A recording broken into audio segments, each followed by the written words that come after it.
Hello!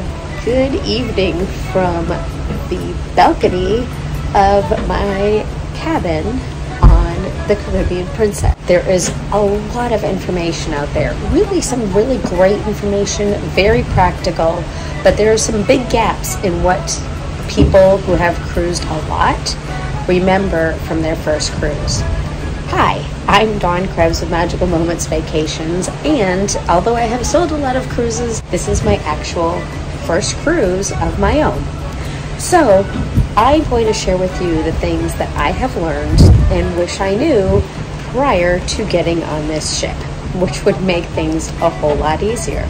So get a piece of paper and a pencil, and get ready to take some notes because you are going to want this information. Get some popcorn too. Strap on and let's have a good time. So I'm a planner, I'm a packer. I had purchased stuff, and also, by the way, my hair goes completely crazy in humidity, so yeah. But I had packed for this for probably a good month. I started watching videos, I was purchasing stuff from Amazon, I was doing all of the things. So when I say I plan. It's why I became a travel agent. It's just what I do. So I thought I had everything covered. I thought I had all my bases covered. I thought I had taken care of everything, like I said. But the first thing you are going to want to make sure that you do when you are going on a Caribbean cruise is bring some sunscreen. Yeah, forgot my sunscreen. So when purchasing sunscreen, you're going to want to keep in mind your excursions. If you are going to be doing some of the same excursions that we were, then you're going to want to make sure that you have reef safe sunscreen. Now this one I kind of went back and forth on. A lot of people said bring a refillable water bottle, and other people said no, you don't really need them because you can get water anytime. I will say I wish I had brought my cup. I have a big swig cup with a straw, just because you're in the Caribbean and things like, especially if you're outside or if you're on your excursions, stuff gets really warm really fast, and I like cold drinks. One of the other families that we are here with, she brought her refillable cup, and so every morning at breakfast she would fill it with ice, and she had cold drink to be able to walk around. And like, if you drink a lot of water like we do, then it's definitely something that you're going to want to bring with you. To that effect, on the cruises they have blessed paper straws. I hate those things. I get that they're good for wildlife. Clearly you're on a ship, you don't want stuff blowing off into the ocean because you don't want to leave a footprint. But if you despise those little straws that squish within 3 sips of whatever it is you're drinking, bring a reusable straw with you because you will not find them either on the ships or on any of your excursions. But again, if you bring your own refillable cup or water bottle, then it's really not super necessary, but I hate those things. That's just my own personal thing. All right, so let's get into the meat of this thing. Non-excursion days versus excursion days. So if you want to do 4 days of excursions, that is amazing. I will tell you, we did 3 days of excursions and we did 1 day kind of on our own. And that 1 day that we did on our own was the first day, and that's because you wind up in Grand Cayman Island. It's much shorter time than the rest of your excursion days. So as we were kind of comparing prices, the majority of the things on Grand Cayman are beach related. So what we did was, instead of that, we got off the ship and we got on, as soon as you get off of the ship, you're going to be on a pier. You go down to the end of the pier and it's mad chaos, but there's a little place and people will be like, oh, we'll take you to a shuttle. So for $12 per person, you can get on this shuttle and they will take you to 7 Mile Beach, which is pretty much where everything is. Honestly, once you get there, you really don't need anything. It was $12 for the shuttle, and I believe it was $25 for 2 umbrellas and chairs, and they kind of take care of you. And then they've got food on the beach. We all agreed the best food that we had, with the exception of being on the boat, because that was next level delicious. But the best food that we had on any of our excursions was on the beach in Grand Cayman.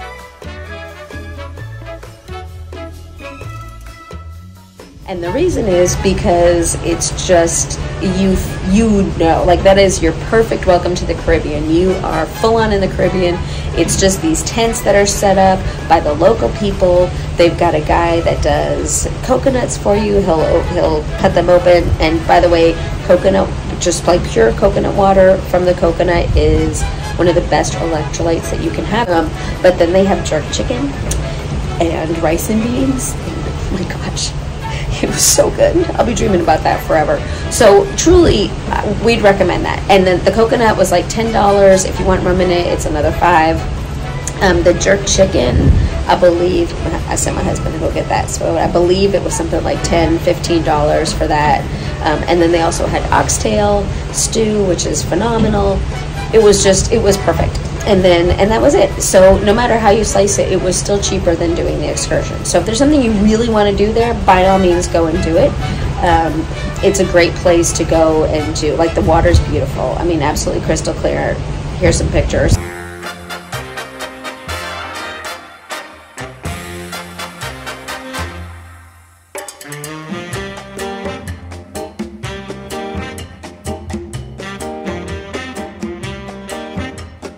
Okay, so there are a lot of gadgets, like I said, that I purchased that we didn't use, and a lot that we did. The first thing I got that we did not actually need to use was the nightlight, and that's because the light in the hallway is a sensor one. But I wanted to show you guys, this is the one and only plug in the entire cabin. That is the cord for the computer.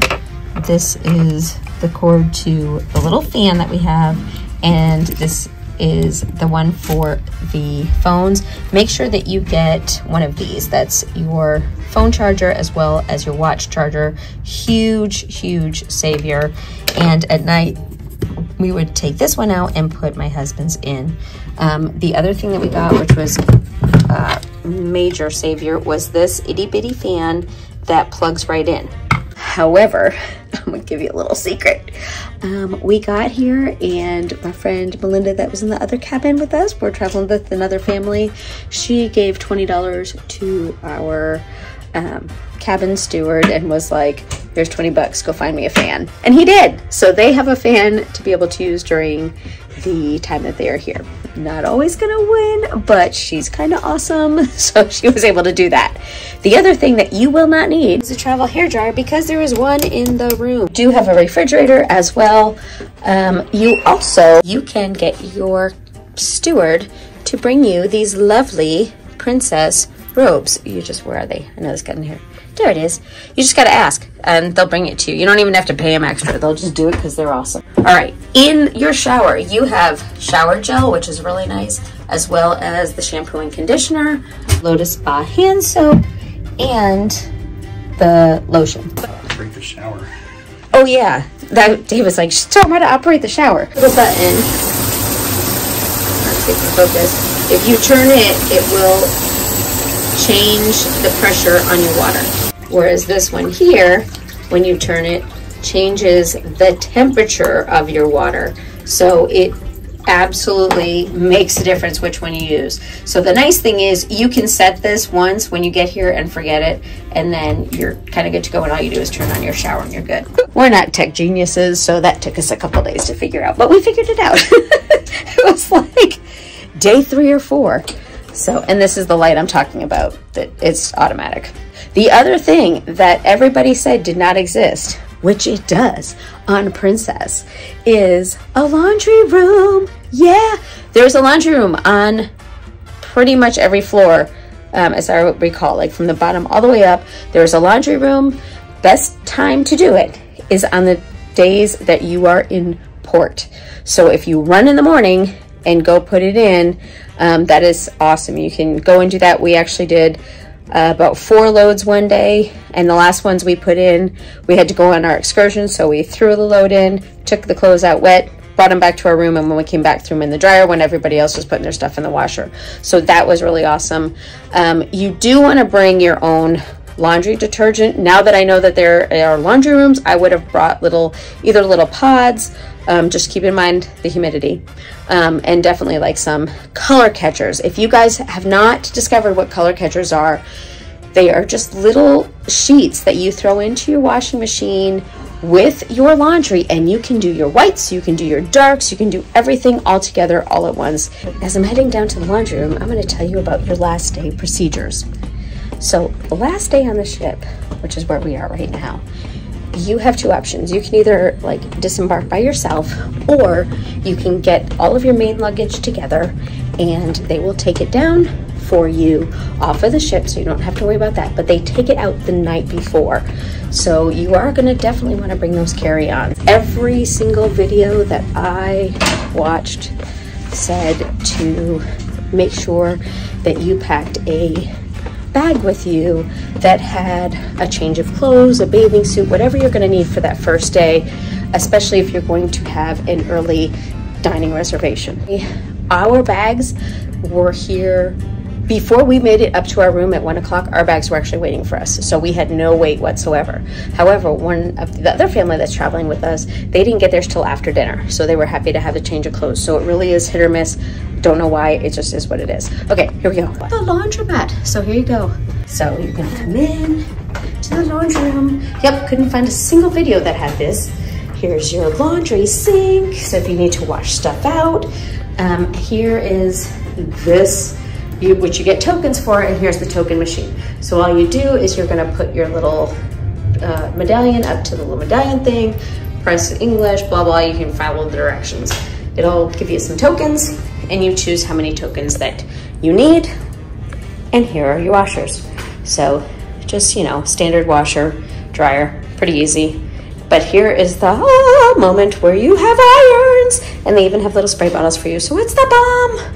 Now, every day they do your morning cleaning service, and then they also do a turn down service. So after you've taken a shower and everything, they'll still come back into your room, change your towels, and get everything all clean for you again. They'll remove the pillows, they'll do a turn down service, and then they'll leave you messages for whatever is going to be happening the next day. A lot of times they will leave your excursion tickets for you. Just depends on what's going on. But they'll also give you the princess pattern, which is all of the information. Okay, now here's one of the neatest things. So here's my medallion, and I chose a little sea turtle.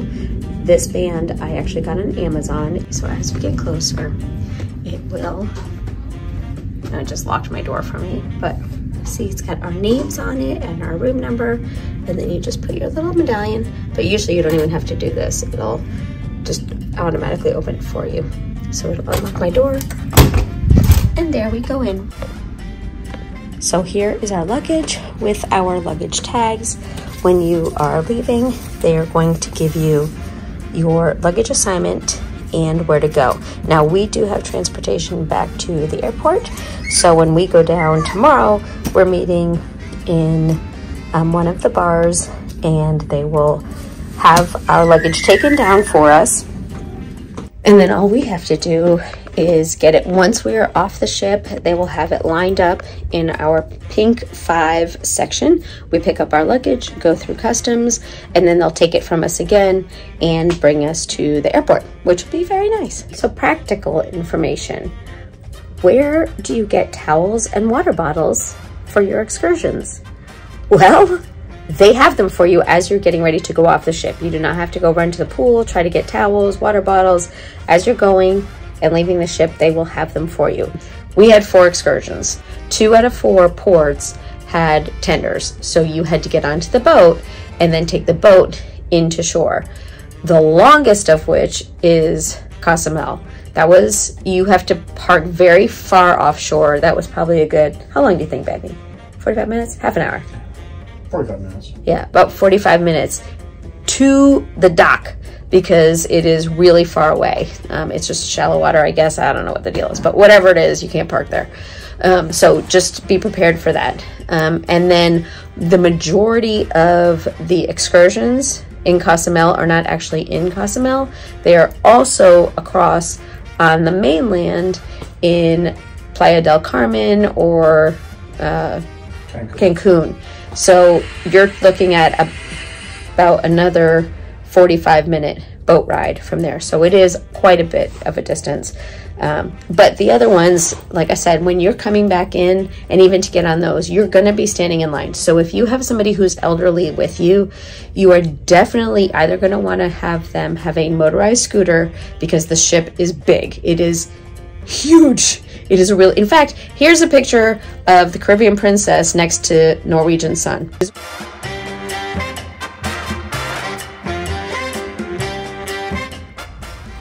Enough said. It is huge, huge boat. Really, really big.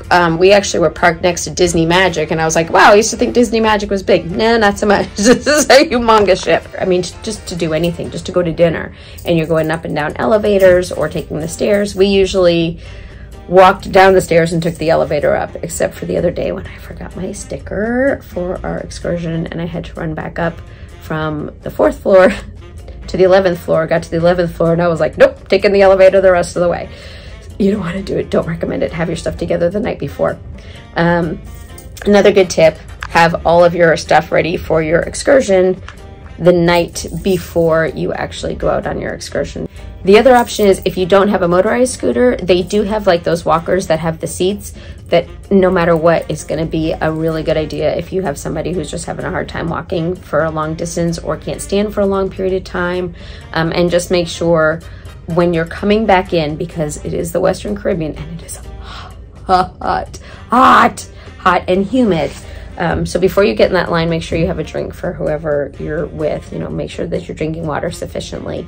Also, your patches and boning, which I'm gonna tell you what, I'm gonna swear by both of those, because there was one night that I was like, oh, I'm not feeling good, and I realized that I had my patch on, but I did not take boning. I had taken it in the morning the previous 2 days, and I hadn't taken it until that night when we came back in, and that 24 hours lapsed and I was feeling it. So, and I don't really get motion sickness. I wrote Harry Potter and the Forbidden Journey 17 times and I don't get sick on it. But I was like, I wasn't like super nauseous, but I was not feeling 100%. So I definitely recommend both, and make sure you take them at the same time every day. Make sure you also stay up with those patches. They usually last about 72 hours and then you got to switch them off. We did not need water shoes for Grand Cayman. Roatan, I could have used them, but we did the dolphin experience. That was 10 out of 10, recommend, amazing. We probably could have used water shoes on that, for me at least. You don't walk very far in the water, but it was pretty rocky, and it wasn't awful. But if you get really comfortable ones, like the ones that I recommend, you can wear them out. Just wear those, they're great. Did not need them in Belize, but we didn't go in the water. Did need them for Cozumel. The cenote was, oh no, we actually used them in there too, because there's actually rocks underneath. More there anywhere. Yeah, you need, if you do any of the cenotes. So they do have cenotes in Belize, so if you do them there, 100% you will need those, because those rocks are no joke. You're definitely going to need them. But again, like I said, as long as you are wearing them and you get the really good ones. Now, they fit weird, so make sure if you're going to get them ahead of time. Make everybody in your family try them on because if they don't fit, you can return them and get other ones. You're going to want them a little bit bigger rather than a little bit smaller. So mine, I wear a size 6, a 6.5 usually, and I got a size 6. Mine actually still had room in the toe. David wears an 8.5, so I got him an 8. His were like, his toes came right up to it. And Justin wears about 11.5, 12, depending on the shoe. I got him an 11, and his were like just right at the toe too. So the two of them probably could have used, they don't come in half sizes, so you've got to either go up or down. So they both probably could have used a 12 and a 9 as opposed to what I got them. One of the things that was recommended was to bring a clock. Now, I made the wrong assumption of thinking that I'd be able to plug said clock in by the USB port. As you can see, our one little block, it can't have a surge protector on it. It can only be the block. The plug that I got only had 3 plugs, but they're very close together. So if you've got one of the chunkier blocks, you can get 2 in, and that third one might as well not be a thing. We really did need 3. And then even because of how small it is, even the bottom, like I showed you, I didn't have room for more USB plugs. So try to get one that's like a little bit longer. I think might work with a little bit more space or more plugs. I don't know. You figure it out for yourself. You're adults. You can do it. I have confidence. But the alarm clock that I got was also for the USB, and we didn't have room for it. If you're going to want an alarm clock, and I'll explain to you why in a minute, is an analog clock that's either the wind up or has batteries. Nothing that's going to have to be plugged in. I'm going to stress that because I did not understand that from the other videos. And the reason is because you go in and out of time zones multiple times. So on Saturday, when you leave Fort Lauderdale, the next day you are still on Eastern time. When you dock in Grand Cayman, you have lost an hour. When you go to Belize, you have lost an additional hour. When you go to Honduras, when you go to Honduras, you lose an additional hour. You are the same 2 hours behind when you go to Belize. But when you go to Cozumel, you gain an hour back, and then as you're traveling home, you gain another hour. So keeping track of all the times, and when your phone is in airplane mode because you're on the ship's Wi-Fi, it does not keep up with the time. Your time doesn't change until you actually take it off airplane mode. So the cool thing about that, the Princess app, is that right on the top left-hand corner, it will say ship time. So that's what you're always going to want to go by, is that ship time. But it's nice kind of in your stateroom to have a clock to tell you what time it actually is without having to check your app all the time, and that's really the only difference. If it's not a big deal to you, and honestly it wasn't a huge deal, don't worry about it. I mean, you could do it with or without it. If you can figure it out, do that. When you go on your excursions, you are going to be going down to the 4th floor to be able to go out. What you want to know is whether it is in the midship or it's in the front of the ship, because a lot of them, actually I think all 3, we actually went out midship. Our last excursion, we went to go out midship, and she's like, oh, you're on the tour, you're in the wrong one, you have to go out the front of the ship.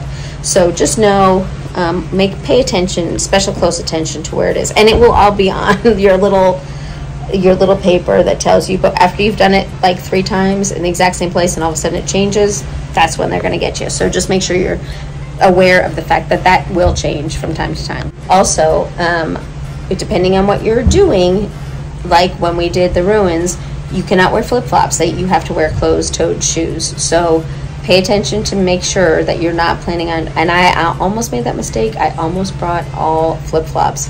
But thankfully, I did have sneakers with me because I usually travel in tennis shoes. So make sure you bring closed-toed shoes, and depending on what your excursion is. Now, let me get something a little more sensitive. Cash. I would recommend that you prepare to bring about anywhere between $300 and $500 per person cash. I mean, full-on cash. Now, I'm going to throw this in with this additional caveat. Depending on what your excursions are, you are not going to have a lot of shopping time. If you choose to do a day where you're going shopping, that's your thing, then you will. But most of my souvenirs I bought here today at Princess because it's our last day, and the Princess shop had their 50% off, something 60% off sale. I got some really good buys. But and that you don't need cash for because you can just use your little medallion. But if you're going out on excursions, it's so important to remember that these people, this is their livelihood, and they don't make a lot of money, and what they are paid is pittance. However, like for example, our tour guide that we had yesterday and also in Belize, they do so much training for the knowledge that they have. Like she told me she had been a tour guide for 8 years. Her son is just becoming a tour guide, this is in Belize. He started in April for his training. He will not finish until September. That is a lot of information to make your life great. They are doing everything to make sure that you're safe, that you're having a good time. They are taking care of your transportation. They are entertaining you. They're helping with whatever it is that you need help with. Please reward them handsomely. I mean, I will tell you, as a former tour guide, I gave her, basically gave her $100. So they split it evenly.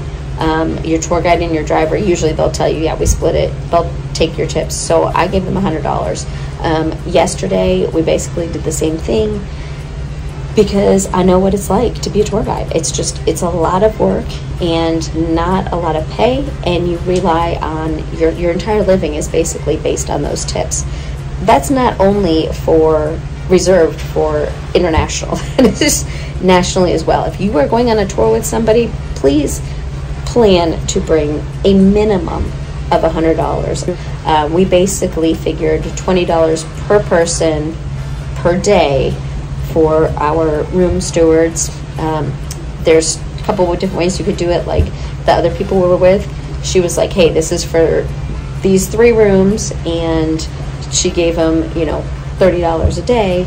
We gave them our portion at the end. These 3 rooms, here's our portion at the end.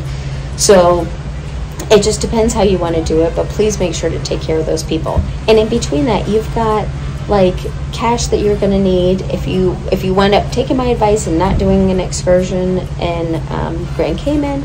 You're going to want cash for drinks and for food, and they're between, like I said, $10 to $15 is about the running way. I think probably that's where we spent our most money, and we dropped about $200 that day. But it still was cheaper than doing an excursion for each one of us, so it was okay. The other ones, we really didn't use a ton of cash, just mostly for tips. We got some really good sunscreen. That's Reef Safe. That was $20. So, but I actually use credit cards. So they'll take credit cards, in most places. But for tips, is that really what you want to do? So I would say you would be safe, depending on how many people you have. I would suggest bringing about $1,000 in cash and in small bills. Okay, so know your room number. Everything that you do in Princess, if you're getting drinks or anything else, they're going to ask you for your room number 872 times. If you have dyscalculia like me, you're going to mess it up. But know your room number. Like literally from when you get on the ship, they're going to ask you your room number. So know what it is. It's going to be in your app. It's going to be, you'll see it when you print out your luggage passes, your luggage tickets. You're going to see it on there. Also, speaking of luggage tickets, that is one of the other gadgets that they recommend. Highly recommend. They're fantastic.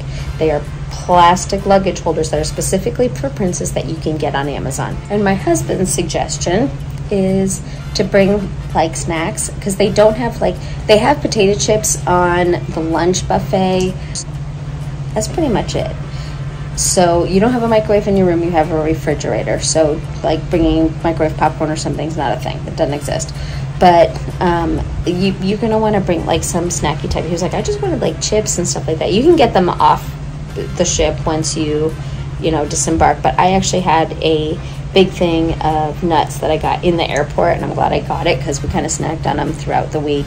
But if you need some like munchy type stuff, you can do that. Okay. So what Princess does is called Dine Your Way, which is fantastic. Before you get on the ship, before anything, they're going to give you the opportunity to make your reservations for day 1. I believe the day before, I could have made all the reservations for the rest of the week, but I really wasn't sure what I was looking at or what I wanted. I will be more than happy to help you guys make those reservations and help kind of figure out what your day is going to be. If you need to change them last minute, they're pretty good about it. That kind of work with your schedule depending on what's available though. So if your ship is totally full like ours was, you could have a wait. But you definitely want to make those reservations. Best tip that I got was day 1 to go ahead and do specialty dining and do not hit the buffets. I couldn't figure out why people said that. Good golly, Miss Molly, the buffets are a nightmare on embarkation day. Stay away, just stay away. They've got the International Cafe. You can go there and get like sandwiches and stuff if you want, but yeah, stay away from the buffet. It is a hot mess. Yeah, it's just crazy. We scheduled our dining, but we had different dining at different days, depending on, we looked at our schedule of what was going to be available for entertainment in the evening, and we kind of made our schedules based on that. And I didn't really do them until we actually got on the ship. I will say, you going to want to make the reservation for Sabatini's, which is the Italian restaurant, which is incredibly delicious, and also the Coral Grill, which is the steak restaurant, and it's fantastic. I mean, it looks like a New York City steakhouse, and it's just as delicious. So, since I've mentioned those, let me give you my honest, unbiased opinion about Princess Plus. So Princess has 3 different ways that you can experience these ships and dining and beverages. And one is, you know, your kind of standard package, which is kind of the cheapest. Then you get Princess Plus, which has everything kind of all included. And it's, you know, you get your drinks and whatnot. Or you can get your Princess Premier. Now, when we first booked this, I had Princess Plus. And then we started looking at it and we're like, you know what? Because I was like, oh, we're not going to use the photo packet. We're not going to use the fitness classes. I don't need this. I am so thankful I did not listen to me. And we did decide to upgrade. On the first night, we got all of our money back. So if you were to go to Sabatini's on your own without having Princess Premier, it would be $35 per person. If you are ordering drinks, it would be an upgrade.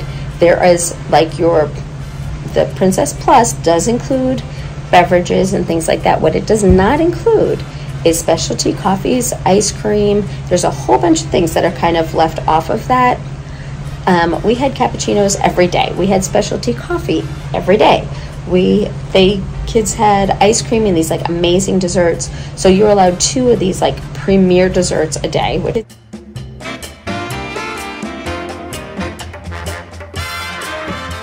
So let's be real, you don't need more than that anyway. And then you have your beverage package that is order what you want. Like you get whatever drinks you want, you get whatever wines you want. It is 1,000 times worth it.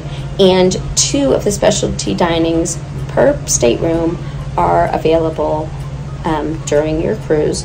There's fitness classes if you want to do them. We did not, but you can. I really wanted to do Zumba, but we didn't do it.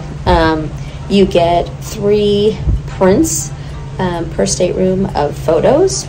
There's just a lot of. I will tell you, I love Princess.